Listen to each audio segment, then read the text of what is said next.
Welcome to Linda's TV show. If it is your first time of stopping by or coming across my YouTube channel, you are highly welcome. Please, I beg you for this favor, click on that red button that says subscribe. Beside the red button is a notification bell. Turn the bell on so that anytime I upload a new video, you will be the first person to check it out. I appreciate each and every one of you who always come back to watch my videos. Like you know, I present news on daily basis to you. So after watching the video, you are free to criticize and leave your comment constructively. Share the video. Yeah, you can share it to your family, friends, anybody that you can, so that they themselves will be informed. Now I present to you another interesting or informative video which we are going to watch together. Yeah, I'm going to watch this video together with you. Then we'll come to the comment section to talk about it. Constitution to be subjected to a referendum for the Nigerian people. Why are we afraid of a referendum? Referendum simply means that the people buy into the document so that it does not just become plastic. It becomes animated. It carries the will of the people. It carries their imprimatur. It becomes legitimate. It becomes respected. It becomes autochthonous. It enjoys the will, respectability, and legitimacy of the people, as the American people did. In about 1788 in Philadelphia, when they met, Republic of Nigeria at the age of 24, and he was Nigeria's permanent representative at the United Nations before he was 26. Dr. Jack Yakubu Gowon became head of state of Nigeria at the age of 32, and guess what? He was a bachelor. People like King Alfred Dietespi, they became governors. Many of them, Dr. Sam Ogbemudia, at the age of between 28 and 30. Today, you have Nigerians who are between 30 and 35 still struggling to pass through the university to get their first degree, because a course that ought to have been for 4 years is elongated through strikes and other catastrophes to become a course of 7 years, 8 years, and 9 years. Now, the children that ought to be protected are rendered most vulnerable. In Nigeria, they go to school. In their schools, they are captured by Boko Haram, by kidnappers, by armed bandits, and their parents are made to pay ransom. In fact, in the one that happened in Kaduna, that one took on an higher altitude when the kidnappers now demanded from the parents of the kidnapped children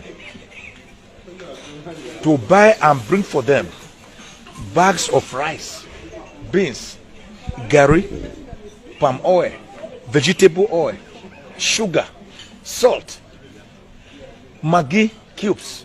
They even dictated how many of these should be brought, or else they will kill their children. That was to keep the children alive for the purpose of ransom being paid for them. So we have a situation where we are all vulnerable, not just our children. In schools, we are vulnerable. In our markets, we are vulnerable. In our offices, we are vulnerable. On the streets, we are vulnerable. In our farms, we are vulnerable. In the air, we are vulnerable. On the waters, we are vulnerable. Everywhere, there is problem. Nigeria has never had it so bad. And a country like that, without peace and tranquility, without security and welfare, which are the two primary purposes of government, can never progress. It will just suffer the fate of the barber's chair of perpetual motion on its axis without any progress. And that is why today's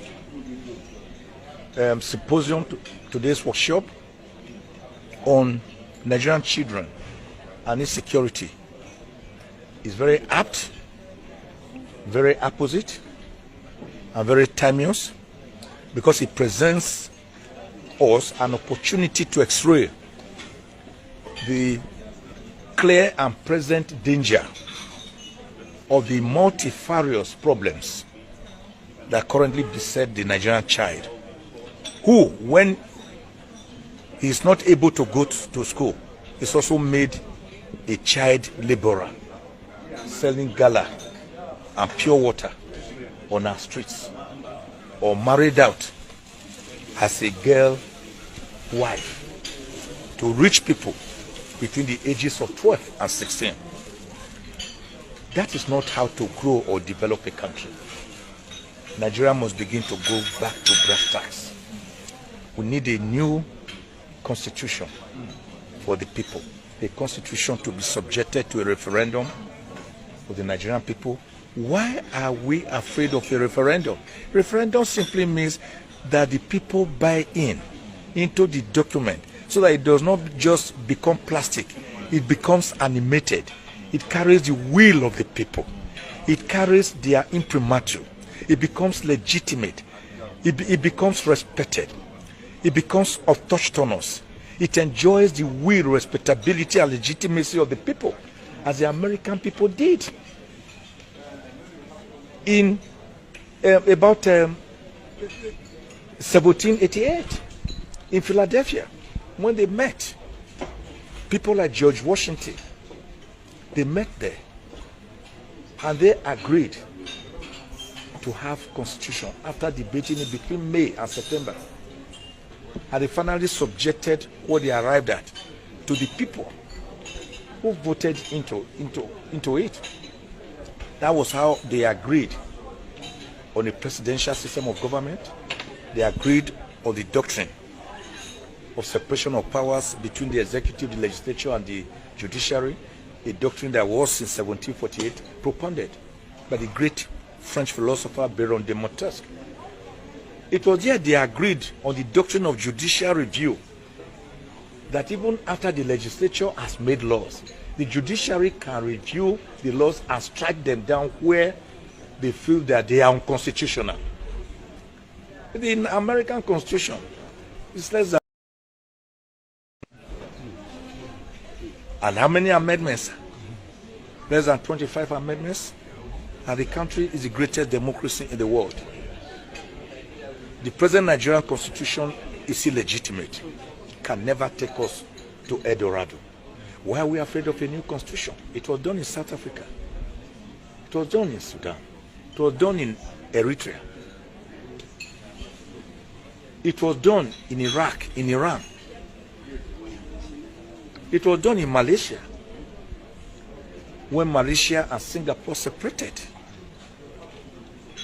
Why are we afraid of a new constitution? Why are we afraid to discuss Nigerian problems? Why are we patching the walls? Each time the walls develop chaos and cracks, we patch them with mortar, with cement, and believe that the problem is over. When you come back the following day, the cracks are bigger. What do? You go to the bottom of the wall. You bring iron rods. You bring mortar. You basket it from the ground. Then you have a structure standing in the back. When a tree in your compound is growing roots, wide roots that make your walls to crack, what do? Do you just go and cut off the branches? If you do, more branches will grow and the tap roots will get bigger. So what do? You go to the tree and go to the tap root and cut them off. Then the tree will die, and then your walls will have respite.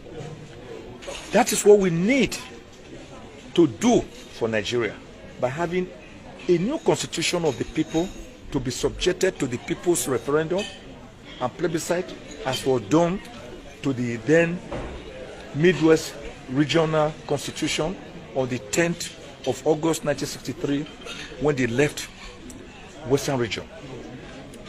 We cannot continue to treat serious ailment like epilepsy with drug meant for mere eczema.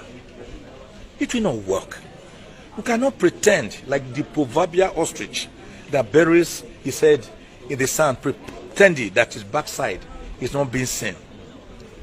We cannot pretend to be like the chichi-dodo bird that Professor Ayikwe Ama envisaged in his novel, The Beautiful Ones Are Not Yet Born. A bird that hates human excrement with all his soul, but feeds on maggots that wriggle out of decaying human excrement. We cannot continue to pretend that we hate beans, but that our best food is akara and moi moi. We cannot pretend that Hamlet is different from the Prince of Denmark. We cannot pretend to argue that 6 is different from half a dozen. For as long as we do that, for so long, will Nigeria continue to be on a journey to no destination because there's no compass. The civil populace, the civil society has a job to do. We must galvanize and oppose tyranny from all quarters. It was Leonard Hand who once said that the only price we have to pay for our liberty is eternal vigilance. It was ex-American President Thomas Jefferson who said there is tyranny when the people